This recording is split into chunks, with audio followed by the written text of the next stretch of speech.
নির্বাচন কমিশন গঠনে রাষ্ট্রপতির কাছে গেল 10 জনের নাম। এটা নিয়ে নিয়ম অনুযায়ী ঠিকই আছে। এই 10 জনের মধ্য থেকে রাষ্ট্রপতি 5 জনকে সিলেক্ট করবেন এবং তাদেরকে নিয়েই হবে পরবর্তী নতুন নির্বাচন কমিশন। কিন্তু আজকে এই নির্বাচন কমিশনের সাথে রাষ্ট্রপতির একটি বৈঠক নিয়ে বেশ বৈঠক হচ্ছে। আবার পর মুহূর্তে রাষ্ট্রপতির ভবন থেকে বলা হলো যে না, বৈঠকটি হচ্ছে না। পরে আবার রাতের বেলায় দেখা গেল যে না, রাষ্ট্রপতির কাছে 10 জনের নাম জমা দেওয়া হয়েছে। কেন জানি একটা লুকোচুরি। বৈঠকটি হবার কথা ছিল বঙ্গভবনে, যে সার্চ কমিটি যাবেন এবং রাষ্ট্রপতির কাছে সেটি আনুষ্ঠানিকভাবে জমা দেবেন, অর্থাৎ এর আগে যেভাবে হয়েছে সেভাবেই হবে। কিন্তু হঠাৎ করে দেখা গেল যে রাষ্ট্রপতির প্রেস সচিব জয়নাল আবেদিন তিনি জানিয়েছেন যে না, মানে এই বৈঠকটি হচ্ছে না, পরবর্তীতে সার্চ কমিটি যখন চাইবে তখন বৈঠকটি হবে। কিন্তু রাতে আবার দেখা যাচ্ছে যে না, রাষ্ট্রপতির কাছে জমা পড়েছে। বৈঠকটা কি ইচ্ছাকৃতভাবে অ্যাভয়েড করা হলো কিনা?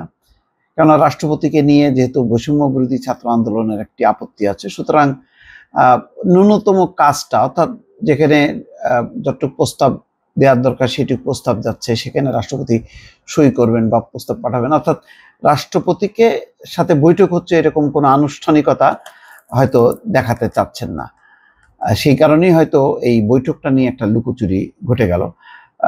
দর্শক, আমি ঠিক এখনো জানি না এটার, আমি অনেকগুলো গণমাধ্যম সার্চ করলাম, তো তারা এই বৈঠকটি কেন হলো না, আবার রাতের বেলা কিভাবে আবার 10 জনের নাম গেল রাষ্ট্রপতির কাছে, এই বিষয়ে যদি পরবর্তীতে আমি রিপোর্ট পাই আপনাদেরকে জানাবো যে আসলে ঘটনাটা কি হয়েছিল। যাই হোক, এখানে বলা হচ্ছে সন্ধ্যায় বঙ্গভবনে রাষ্ট্রপতির কাছে নামগুলো জমা দেন সার্চ কমিটির সদস্যরা। কিভাবে দিলেন? তো ওনারা যে দিলেন আনুষ্ঠানিকভাবে, তো তার তো ছবি তো আমরা দেখলাম না। এর আগে আপিল বিভাগের বিচারপতি জুবায়ের রহমান চৌধুরীর নেতৃত্বে গঠিত সার্চ কমিটির সদস্যরা সন্ধ্যা 6টায় রাষ্ট্রপতির সঙ্গে দেখা করতে বঙ্গভবনে যান।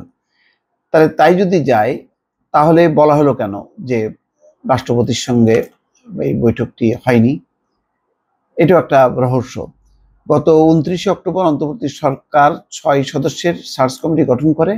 কমিটির অন্য সদস্যরা হলেন হাইকোর্ট বিভাগের বিচারপতি KM আসাদুজ্জামান, মহাহিসাব নিরীক্ষক ও নিয়ন্ত্রক মোহাম্মদ নুরুল ইসলাম, PSCর চেয়ারম্যান মোবাশ্বের মোনেম, ঢাকা বিশ্ববিদ্যালয় আন্তর্জাতিক সম্পর্ক বিভাগের অধ্যাপক ডক্টর চৌধুরী রফিকুল আবরার এবং সরকারি কর্ম কমিশনের সাবেক চেয়ারম্যান জিন্নাতুন নেসা তাহমিদা বেগম।